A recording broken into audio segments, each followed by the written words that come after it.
Hello and welcome to Emergence, Leading from the Field. My name is Artemis Evangelidi and I am your host. This podcast shines a light on courageous leaders from around the world, leaders who are shaping the future in bold and inspiring ways.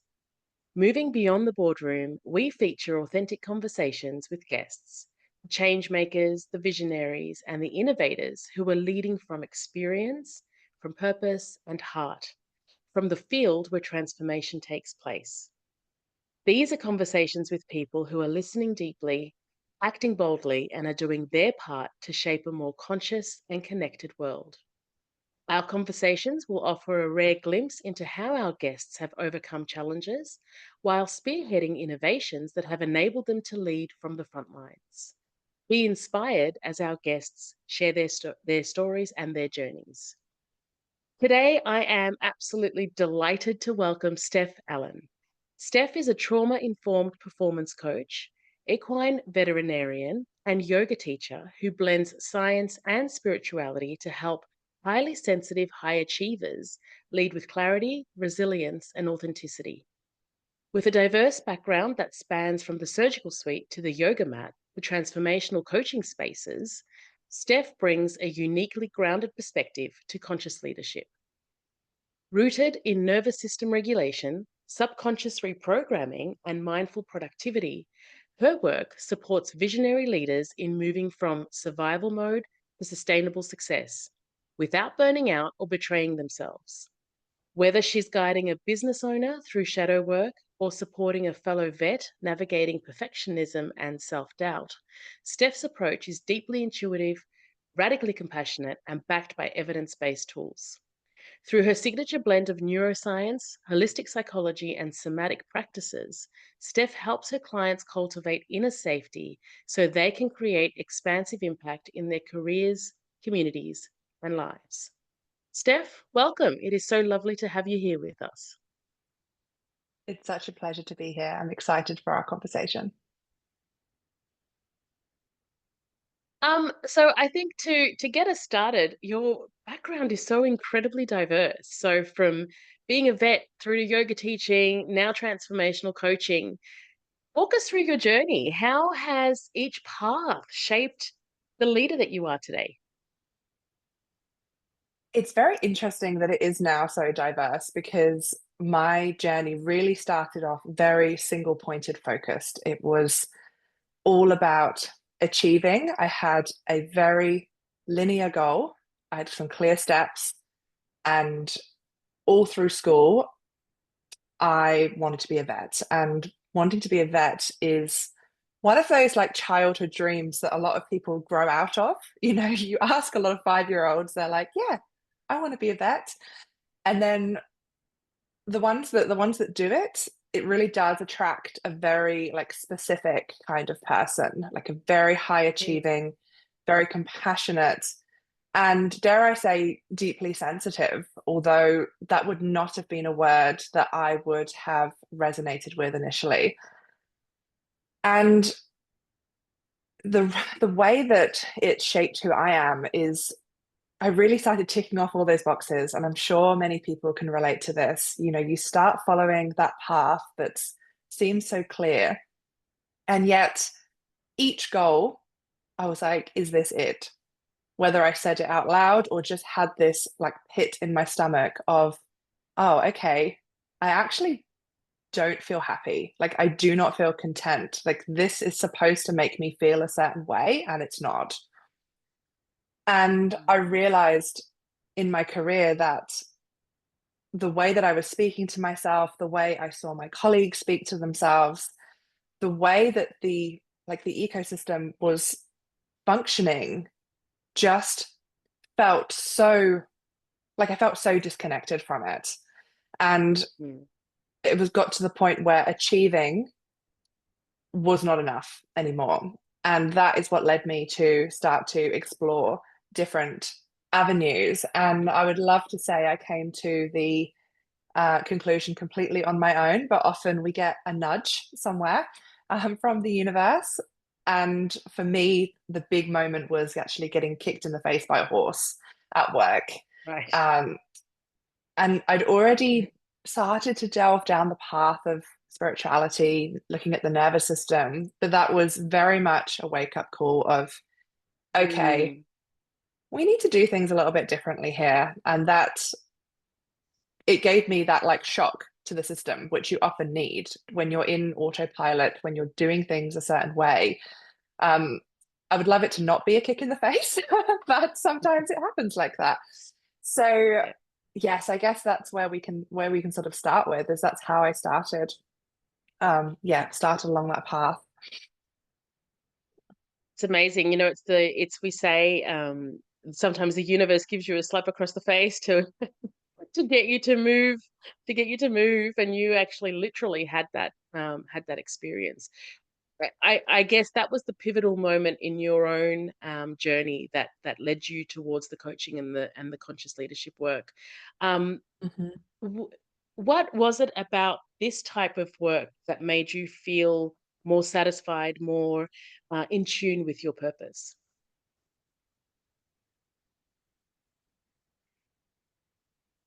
It really felt like a coming home and a guiding people home to themselves as well.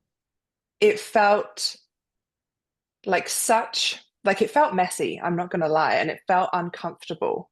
And we often confuse like that discomfort with and resistance with meaning that something isn't right for you. But it still filled me with this excitement, this curiosity to learn more. Like the more that I learned about myself and the more that I saw others and guided others to delve into themselves with a sense of curious, compassionate self-awareness, the more I realize that that's what we're all craving because I work with a lot of very self-aware people. Like they are self-aware, high-achieving people, but often that self-awareness has this lens of shame. Like it's a shameful Mm, self-awareness. It's I've now identified something else that's wrong with me in inverted commas, or mm, something that's broken that I need to fix. And the reason this work, like the nervous system work in particular, has been something that's been so phenomenal and life changing for me and my clients is it takes you back to like presence and mindful, compassionate self awareness rather than using personal development or psychology or any of these productivity tools as almost like another stick to beat yourself with. It's like, okay, well, mm, now I need to do this morning routine and now I need to journal on all of this shadow work and I need to do this. And the way that I see it is really taking, yes, we want to continue to grow, but it's not from a sense of lack, it's from a genuine sense of, yeah, of curiosity. mm. I love that. It's it's almost as though when all of these um practices and tools that are supposed to help you and guide you and support you, that you can kind of call on in times of need, when they make it to a to-do list, that's when it becomes dangerous, because then it's another thing that you have to do, another thing you have to tick off, when in fact it's a reframing about how you look at the world and allowing yourself to navigate all of these things through the lens of mindfulness and presence, but as an embodied practice rather than as a thing I need to do today and tick off my list. Um, so how do you help your clients navigate? They're high achievers, they're very sensitive. How do you reframe that sensitivity so that it becomes, I guess, a superpower, and help them kind of stay within um, their authentic center and not burn out? Mm. So a lot of this involves de-shaming. So really peeling back the shame Mm, from like whether you have grown up being explicitly told or implicitly told that you're too much or too sensitive or not enough or all of those things at the same time, your nervous system does not forget that. And so often, these highly sensitive high achievers, they've created this persona, this mask around who they truly are, usually based on perfectionism. So high Mm, standards, high attention to detail comes very naturally. Um, Also fawning and people pleasing. So pretzeling yourself into something that's more palatable.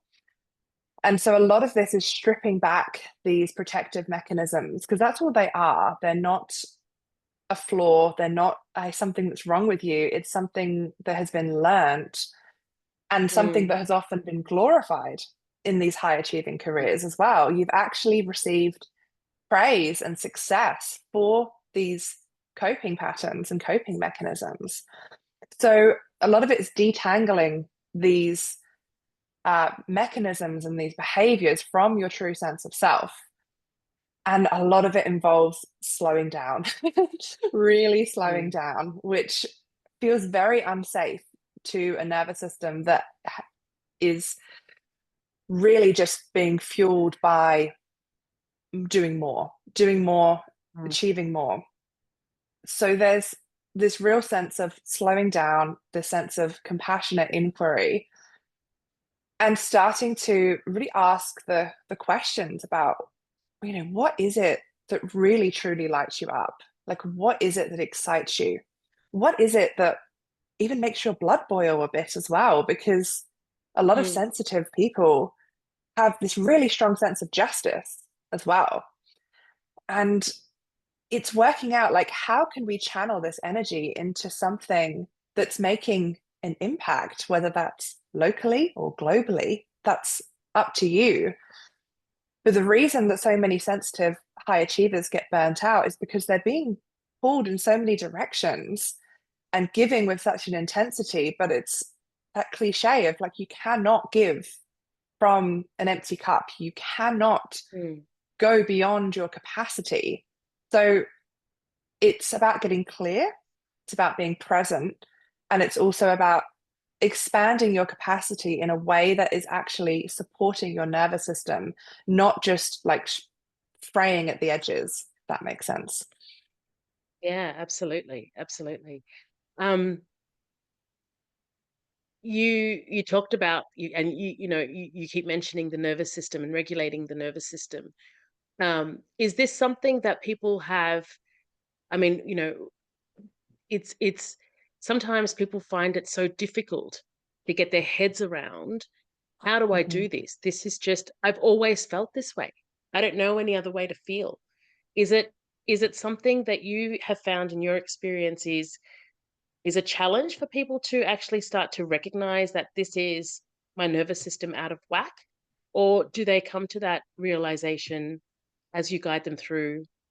Do they come to that realization quite easily? What's your experience been? Because in different industries with, I mean, I do a lot of work with many industries, but particularly in the law, people don't recognize at all that there was, they haven't turned their minds to the fact that there's an issue when in fact they're operating at a critical or hit the panic button kind of Mm-hmm. state, which is absolutely detrimental to their well-being. It's just interesting to hear from different industries how that plays out. For sure. And I think I experience both ends of the spectrum. So I would say, like, the clients who come to me, who seek me out, they have a very strong intellectual understanding often of the nervous system, but it's not always Mm, particularly embodied. And so I'll just park that probably for a moment. Um, because yeah, there definitely are. There's a population of people who can analyze their responses, but haven't actually paused and embodied a lot of this work. And I definitely was in that trap for a long time because it felt very mm, safe to analyze rather than to actually feel. And then, yeah, certainly in the veterinary profession, because I still practice a few days a week as a clinical vet, and we have a lot of students come through. And I am so passionate about trying to weave this in early and weave this mm, awareness in early because it is so normalized. It is so normalized to be in a state of dysregulation. And I think it's important to like really define and what that is so people can recognize it in themselves because it's amazing that there's much more conversation about the nervous system in the sort of mainstream now. That's incredible. But there's often this perception that a regulated nervous system is calm all the time, and that is not true. It's Mm, not about, being still meditating, for however many hours a day necessarily. Like a healthy nervous system is flexible and dynamic. It's responsive. It's meant to be activated when there's an appropriate stimulus. So a dysregulated nervous system is, like, I like to think of it as it's having like an inappropriate response to the current situation. So let's say mm, that you're meant to be winding down for bed, you're meant to be relaxing, you're meant to be starting to down regulate, go into that rest and digest, that parasympathetic um, state. But instead, your mind is wired. You're tired, but wired. Your thoughts are racing. Your heart is beating fast. You might even be a little sweaty. You're frantically scanning for danger, metaphorically or physically. It's mm, and but then the converse is true. The opposite is also true. Maybe you're meant to be getting up and feeling motivated and focused and active in the morning. You want to sit down and do some deep work, but your mind is foggy. You can't get going. You need that third cup of coffee. And you can see how it's not about being calm or in one state, but it's like, okay, well, how can I mobilize my nervous system to actually have an appropriate response? Can I be motivated and active when it's needed and focused and do productive, good work? But can I also switch off when it's time to relax? Do I just get sick every time I go on holiday? Like every time there's you take a mm. break, your body's like, okay, now we can actually, actually get sick. We've actually got space. So that would be how I'd recognize it, is notice, are you able to actually switch off when you want to? Are you able to be motivated for your gym workout? Be focused in your meetings? It's starting to look at those little moments throughout the day, and then again, not shaming yourself for it, because this is the first part. It's because getting stressed about being stressed is also not a good way to start either. Yeah, absolutely. And so what are the shifts that you notice when people start to recognize and become aware of where they are and what their nervous system is telling them? Presence, like slowing Mm, down. It's actually taking little moments throughout the day. That's the best way to start, is to first notice without shifting. And that and try and choose a way to, if you're going to set an alarm or something, not an obnoxious alarm that's going to go off and trigger a response, but having little moments where you begin to check in. You feel your feet on the ground. You maybe even take a couple of deep breaths. mm, And the difference that you notice is actually you notice more things. You become more sensitive. And when I say sensitivity and being sensitive, I mean presence and noticing and observing. I don't mean reactivity, because you actually allow yourself to respond. When you're sensitive and you're present, you can then respond. Reactivity is more like unregulated or dysregulated sensitivity. So the difference when you start to do this work is you actually end up more productive, because mm, you might be doing less hours, but it's more focused work, it's more intentional. You can actually finish the day feeling satisfied and fulfilled. You'll still be tired. You probably worked hard. Like people listening to this, high achievers, you want to perform at a certain level. You'll be tired, but you'll also be fulfilled, rather than constantly being like, okay, well, now I've got this to do tomorrow and I didn't get this done. I need to do this. It's space. It creates space, it creates presence, and people feel that. Like the most mm, powerful person in the world, in my opinion, is the most present. Like it is the person who is where their feet are, seeing the bigger picture, but also being able to connect, having that relationship. You know when someone's checked out, you know when someone's not Yeah. listening to you. And Yeah. that is what we're craving more of as a society. Absolutely. I have found, and I speak for myself just as much as I speak for other, people that I've worked with, or things that I've observed in my own experience, that when we're so wired to be doing and doing and doing and creating, and a lot of us are really driven by our purpose, and it informs our every moment of our existence, because there's so much that we can do, and that it brings us joy. But the flip side to that is sometimes we don't know what to do with the not doing, Mm, and you have this time and you think, well, I could be doing something that brings me joy, but you know that actually you need to step into being, because that's where the magic happens, and that's the ability to just be present and give yourself space from the doing is often a challenge. Um, and I think, in a previous conversation that you and I had, I was so intrigued by the incredible parallels between being a vet and being a lawyer. And it was something that really stayed with me.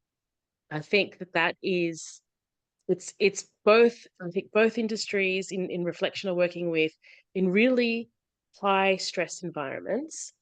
Um, and what I'd love to kind of get your view on now is, how do you think that working with animals has helped and influenced the way that you work with people in this transformational space? Because there are so many parallels between being a vet and being a lawyer, for example, or being a vet and being a medical doctor, or being a vet and being, mhm. someone else in a high achieving kind of high stress environment. What are the parallels? What have the animals taught you in this space? Oh, so much. And especially horses. So I work with Mm, horses and they're very intuitive, very, they're very sensitive. And a lot of the people that also own them and work with them, they also have a bit of that sensitivity too, because they form such incredible bonds with their people. And something I always say to the students coming through is, it's also all about the people being a vet as well. Like you'll never get near that mm, animal unless you can communicate with with the person and you can have that connection with them as well. And the conversation we were having about those parallels as well is like the emotional charge that comes with these roles too. It's not only do you have to have, your cognitive intellectual capacity is always being stretched and you're using that incredible logical analytical mind, but there's has to be this deep connection and presence with the communication with the people involved as well, like the emotional intelligence that's required for these roles, as well as mm, just the logic. I think that's where it's such a, like, I want to say unique, but they're also related, but it is a challenge that's present across these careers, because the working with your nervous system when you're in these roles is so key, because that is where a lot of the emotional intelligence is going to come from, because you notice subtle shifts in energy, and it's the same with mm, horses mm, too. mm, It's like you notice that subtle change in body language, and you notice how things are being received or when things maybe aren't being received in that way. Like if you're in your head fully, you're cut off from that and you've already lost people, they're not even listening to you.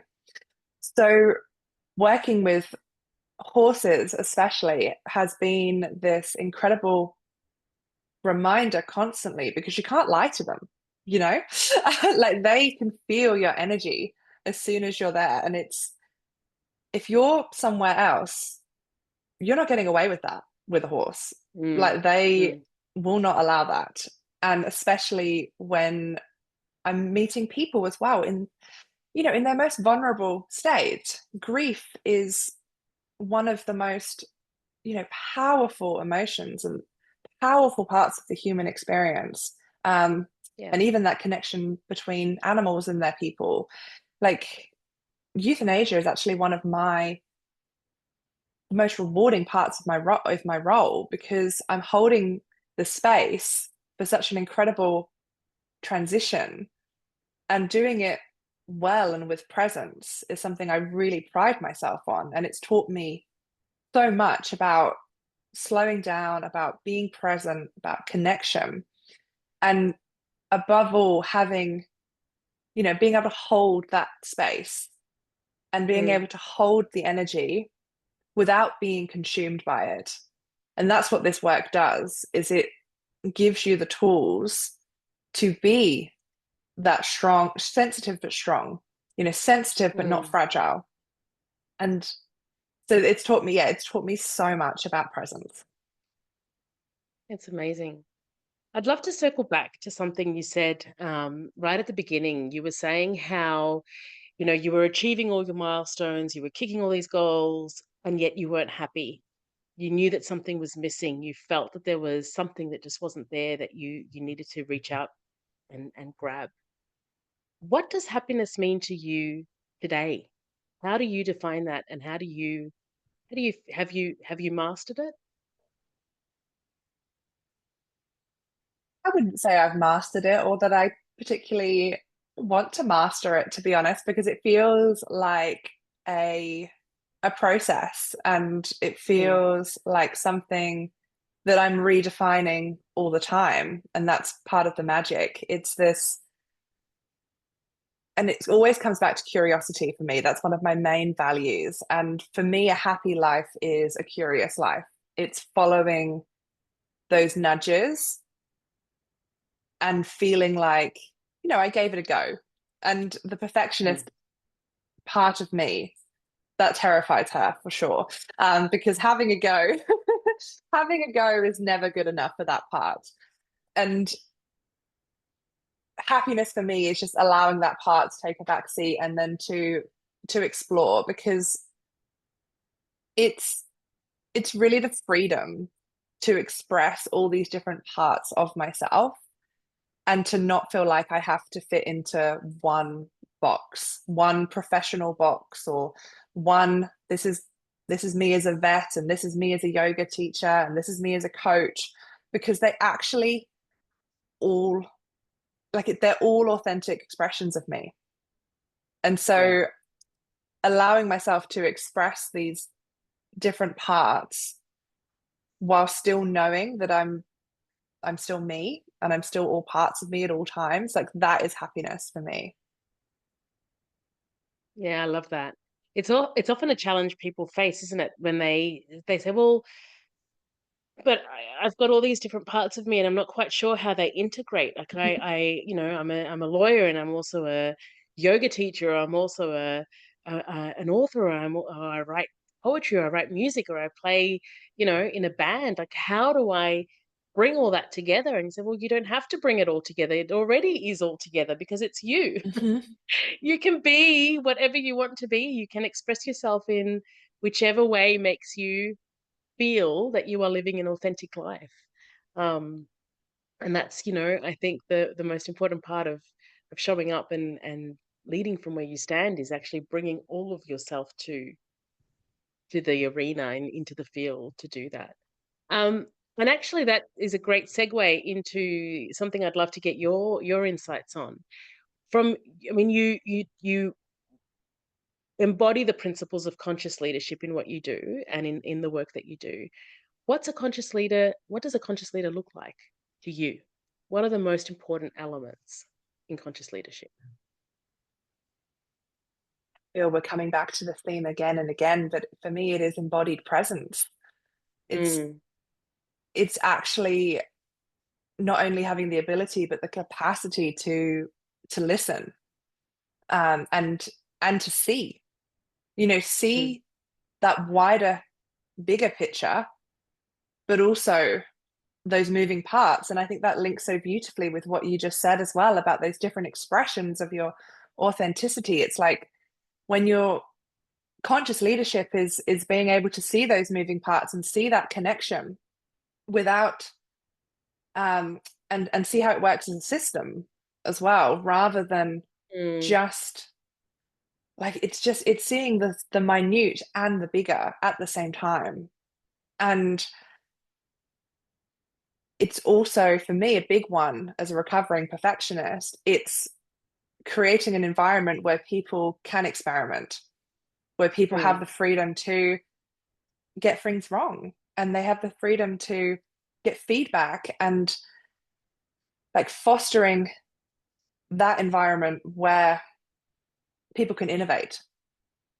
And you have to first lead yourself. That's the thing. You have to yeah. first lead yourself before you can lead anyone else. And that comes, like, Mm, I do not believe that sensitivity is a barrier to this at all. Like, there's such a this it's sometimes that word and that the ideas that we create around sensitivity and emotions, like they think that that has to be separate from leadership or managing. And I just truly believe that the best leaders are the ones connected to that sensitivity, and they have the grounded presence to then respond rather than react. So for me, yeah, the big ones would be presence, sensitivity, and perspective. beautiful. Yeah, absolutely. I think presence is the gift of being able to stand true to yourself, aligned with your values, and be able to see what's coming and what's needed, and to be able to hold space for that. Um, I was reading a report the other day from Gallup that was kind of ringing alarm bells because the uh, disengagement numbers are creeping up again, and Mhm, that's a scary place to be when people are feeling that they are completely disengaged in their workplaces, not only for the mhm, workplace and the, you know, uh, billions of dollars in lost um, earnings and as a result of decreased productivity, but more importantly for the individual who mhm. is showing up each day and not feeling that they are making a difference, not feeling that they are showing up in their best capacity or being their best selves. What are one of the ways that you like to tackle, if someone comes to you and says, look, I've, been doing this work and I love what I do, but I just don't feel like my heart and soul is in it anymore. I just don't feel like I can contribute in that way. What are some of the ways that you would deal with that? Disengagement is a scary place. It leads into other other areas in our kind of well-being continuum that we don't really want to be stepping into. Eventually, that's where you find yourself. For sure, it's a very scary place to be, and it's that really that slippery slope to like apathy and just being Mm, completely checked out and disconnected, and that is, that's a very scary place to be, like you say, individually and collectively. And so it comes back to what we were saying before about like the sort of stripping back of the productivity and the labels that you're putting on yourself as like who you are and based on your productivity, and coming back to those little moments that bring you joy. I like to call them, like, they're referred to as glimmers as well. mm, So finding those little moments, and they may seem inconsequential initially, but we have to like follow those little glimmers and use them as like breadcrumbs. And you can also use triggers in the same way, in the sense of for what you don't want. Those, mm, what is it that you don't want? And why is it? Like, can we just start to peel back the layers and explore and really come back to, you know, the why behind why you're starting to check out? But that being said, I do think there's a huge part for like the nervous system to play in this as well, because it could be that you are just starting to get into what's known as like a freeze or a shutdown response, like disengagement. mm, It can be from like burnout is like a spectrum. Like I know that's a word that's used, it's thrown around a lot, but when you are overwhelmed consistently, one of the things the nervous system will often do if you've been in fight and flight for so long is it will actually take you into this like shutdown response where you start to feel numb and disconnected. Mm. And so physically, there's a lot we can do in terms of trying to actually like upregulate yourself, like find a way to feel a little bit more energized, going back to the basics as well of looking after yourself, because it's very hard to do this like deep inner work if your body is completely shut down. So Mm. a lot of this does involve combining both that's the values-based work and the exploring those different parts of yourself, but then also coming back to the body, getting more present in your body, in the sensations that come up when we're talking about this, because you can't do them in isolation. There has to be, the mind and the body. Yeah. So, what are some of the practices that you use to help you kind of stay connected to yourself and your authenticity and your purpose? So for me, nature is the biggest thing for me. Like Mm. I'm lucky enough that in my role as a horse vet, of course, I drive around, the beautiful countryside. Like if I can, I'll have a moment, eating my lunch. It's usually in the car, but I'll try and pick a spot, with some beautiful trees, and just give myself a few moments. Getting out, moving my body is for me 100% essential. Like I Mm. really feel the difference if there's a few days. So it's a lot of this is basic, a lot of this is simple, but often we discount it because it doesn't feel enough. It feels like it's not going to make a Right. difference. Um, Right. so like meditation, breath work, those little moments, and letting go of the idea that it has to be, a big hour-long practice. Can I just do a 5-minute yoga flow in between? Right. Can I just stretch? Mm. Can I just drink my coffee outside on the balcony? Like, can I just have little moments?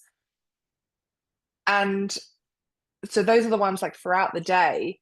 But then I always make sure that I've got something that really excites me that I'm looking forward to. So Okay. I have daily non-negotiables, but I also have like monthly or even quarterly non-negotiables. And that means like non-negotiables like joy, live Mm. music. Mm. Live music for Mm. me brings me so much joy. Being dancing with a group of people, connecting. It's like it feels like this is the whole point. Or, camping in nature. Like I have something to look forward to every little section of time. So and like something that isn't productive, that is just joy.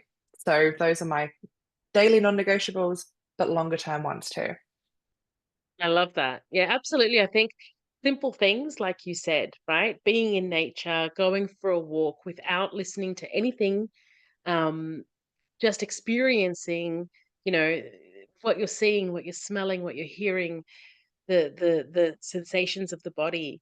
And music. Music is such a, I think people forget Mhm. how powerful music can be and is in a grounding but also a healing process, because it's such a, it's so easy. And I love how you said that we're looking for, oh, it has to be this hour long thing, or I have to go and do this. And again, I think it comes back to what I was saying earlier, that if you put it on your to-do list, you've missed the point, right? Like it shouldn't Mhm. be on any lists. It should just be an experience that you weave into your day. I love that.